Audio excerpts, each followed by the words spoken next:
Hey guys, it's Misty with My Paper Cuts, and I'm coming on today to share my Saturday morning makes. This is a hashtag that was started by Jill Norwood. I will make sure I link her channel down below. And the hashtag is SatMornMakes, and it's just an opportunity to link everybody together to share what they've been working on. And it's also a reminder to take time out each week to create. So for this week, I'm going to share an album that I actually finished. I had started this a little bit ago, but I finished it. And so I thought I would go ahead and share that for my Saturday morning makes this week. So I had this collection in my stash from BoBunny. It's called Love&Lace.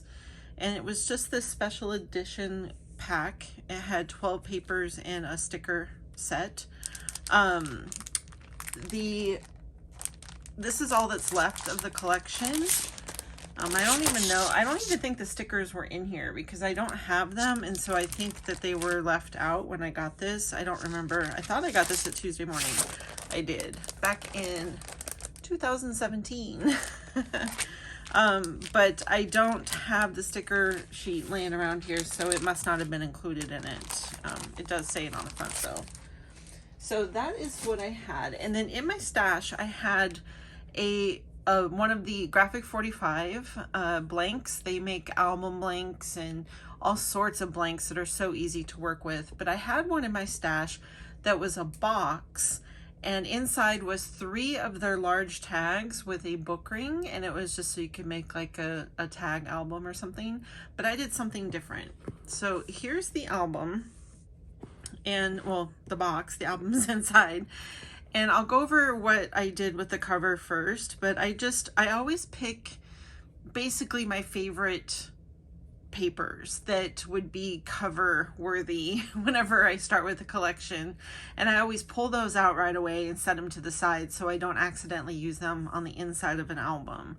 So I usually start with the covers. And so this one, I used one of the lace papers with the text.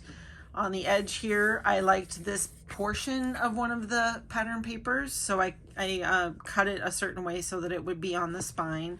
And then on the back is just one of the florals. I thought it was really pretty. So on the front here, I have this word forever. This is one of the wood words from Dollar Tree, and I gilded it with, I have a lot of different gilding flakes, but this particular one is the Nouveau Gold. And I used, let me grab it here.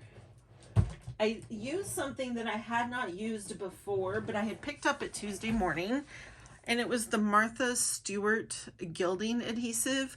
Now this, when it was at Tuesday morning, you could also get the sheets of gilding, but I did use my loose pieces, which is always so much fun. I'm going to be picking gilding flakes out of the carpet and everywhere for the next several days. But this adhesive was really nice to use. It is very watery. Hopefully you can hear that. But you just basically put on a thin coat, and once it's clear, it dries tacky, and then it grabs onto the gilding flakes very nicely and very smoothly. I was really impressed with this. I usually use, there's this old one, I think it was called Flitter Glue or something. That one was always a nightmare. I like the consistency of this one way better. So I'm glad I picked this up when it was there. So I just gilded that. I was going to ink it, but I really liked how bold it was in the gold. And then in the background here are some, just some like foliage pieces. And those came from this Graphic 45 tag set. I had this out because I was working with the tags that came with the album. And these are designed so that you can layer pattern paper on it. It cuts around the hole, and then it makes it just small enough that you just have a tiny like 1/8 inch border around your tag. So I was using this, and I really liked these pieces. So I'm going to have to remember these are in here. The shape is really nice, and I like the little details that are on them. So I die cut those out, and there's multiple layers. I think there's only 2 because it's heavy cardstock, but there's 2 layers on these pieces. And then this one is just 1 because it's underneath all the flowers.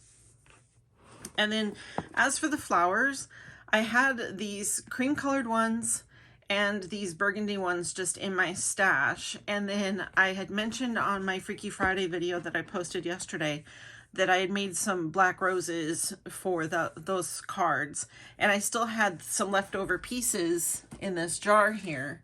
And so I just made a few more, but instead of waxing these ones, or I just kept them the medium and the small size layers, and then I put some gold stamens in. I don't know, hopefully you guys can see that. There's stamens in the centers of those black roses. And then there's some Nuvo dots on here, and that is just a gold one. And that color, because there are multiple golds in the Nuvo, this one is the metallic mustard gold. So that is the color I used there. And then the underneath the papers, I added for a tie closure some sari silk. So I have 2 colors of sari silk here. I love the rawness of it. I love when there's pieces that are sewn together. So that's pretty cool. I got to use some of that. And then inside the album here, I layered up just some more of the pattern papers. And then in the box itself is where I made this album, and I'll go over that in a minute. But I always like to line my boxes with felt just to give it a nice finished look, and also to protect whatever item is inside the box. I do that when I alter cigar boxes and such. I did not put any paper on the inside because it made this album that I made too tight to put in there, which is also why there isn't a belly band or a tie around the album. But I did put decorative paper on the outside edges of the box part. So that is the box. And then, like I mentioned, the box itself came with 3 of the big tags, 3 or 4 of the big tags. And so I didn't want to just do tags, so I made an accordion album base myself, and I'll just kind of give you an overview real quick of what that looks like, so that I could have pockets on both sides.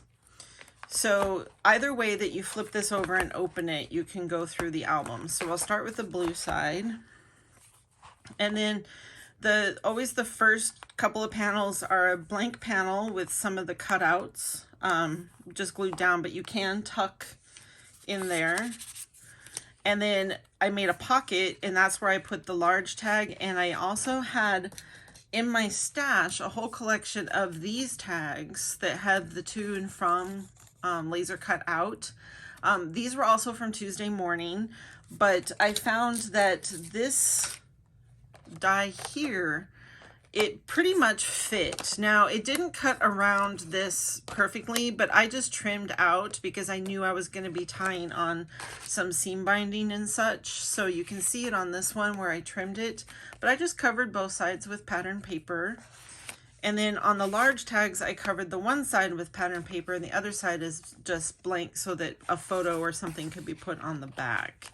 And then I tied sari silk around the large one, and I tied some black seam binding on the small one, and then just tied them off both with twine. The next section on each is just a nice spot to put some photos, or however anyone wants to do it. This is one of the cut aparts. Again with the tags. So there's this tag, and I tried to make them coordinate. And then the blue, which was a little bit hard because the blue was only partially throughout, but I don't know if you can see it. There is text in the background that is also the blue, so it still goes with it. I trust the designers of these paper companies. They know better than me. And then this one has another flap. Again, the back of the flap is just plain in case they want to put a photo. This is another, you can tuck behind there. So, and then we go to the back. And then again, if I do it this way, you can continue on with the same type of format with a small tag and a large tag in the pocket and a tuck spot over here. And I know this is a bit repetitive, but the papers are so pretty. Here's some more tags. I really like this double tag in the pocket. It's pretty nice. This is another cut apart, so that is another tuck spot. And then finishing off again with, I liked how this had this trim here. and then you're back to the front again. So again, it's an accordion, so technically it could be stood up and displayed if someone wanted to, but it has the nice little storage box that's all decorated up as well for it. So that is my share today for the Saturday morning makes. Make sure you go out and check the hashtag. There's so many people doing this hashtag now. It's wonderful to see. There's so much inspiration every week. It helps hold me accountable to make something so I can share a video too, and it's just a lot of fun. So thanks again, Jill, if you watch, for coming up with this hashtag. I'm really enjoying it, and I'm gonna go see what else I can make today. All right, you guys have a great Saturday. Bye-bye.